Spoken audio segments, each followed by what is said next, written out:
कोकणातील या सोमेश्वर मंदिरामध्ये तुम्हाला गरम पाण्याचे कुंड पाहायला मिळते। हे आहे संगमेश्वर मधील राजेवाडी ब्राह्मणवाडीतील सोमेश्वर मंदिर। तर नमस्कार मंडळींनो, मी स्वागत करतो आपल्या कोकण भटकंतीमध्ये। मंदिराच्या कमानीजवळ असलेल्या पायऱ्या उतरल्यावर वाटेत आपल्याला गरम पाण्याचे कुंड लागते। थोड्या अंतरावरती आपल्याला पारंपरिक कोकणी पद्धतीने बांधलेले दुमजली कौलारू मंदिर दृष्टीस पडते। मंदिराला चारही बाजूनी जांभ्या दगडाची तटबंदी आहे। दगडी जोता असलेल्या या मंदिराच्या बांधकामामध्ये जास्तीत जास्त लाकडाचा वापर करण्यात आलेला आहे। सभामंडप अंतराळात आणि दुमजली गाभारा अशी रचना असलेले हे मंदिर चालुक्यकालीन आहे। येथील दुमजल्या गाभाऱ्यात वरच्या गाभाऱ्यात गणपतीची मूर्ती तर खालच्या गाभाऱ्यात शंकराची पिंड पाहायला मिळते। गर्भगृहाचे बांधकाम काळ्या पाषाणाचे आहे।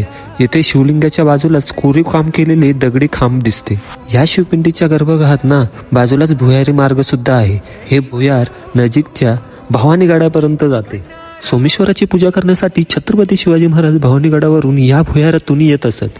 मंदिराच्या समोरच ना सुमारे 25 फूट उंचीची दगडी दीपमाला आहे। मंदिरापासून जवळच आपल्याला ना गरम पाण्याचे नैसर्गिक कुंड पाहायला मिळते। हे येथील आकर्षण आहे। मंदिरातील दैनंदिन पूजा विधीसाठी ना या कुंडातील पाणी वापरले जाते। नितळ स्वच्छ पाणी असलेल्या या कुंडातून ना वाफा व पाण्याचे बुडबुडे येत असतात। या कुंडातील तापमान अंदाजे 60 डिग्री सेंटीग्रेड असते। या मंदिरातील लाकडी बांधकामावर कोरीव नक्षीकाम पाहायला मिळते। येथील लाकडी तुल्यांवर सीताहरण, लंका दहनांसारखे रामायणातील काही प्रसंग बारीक वेलबुट्ट्यांचे नक्षीकाम व विविध पक्षी, घोडेस्वार, वाघाशी युद्ध करणारे ढाल, बासरी वादन करणारा श्रीकृष्ण अशी शिल्पे कोरलेली आहेत। जर तुम्ही संगमेश्वर मध्ये गेलात ना तर या सुंदर अशा प्राचीन मंदिराला जरूर भेट द्या।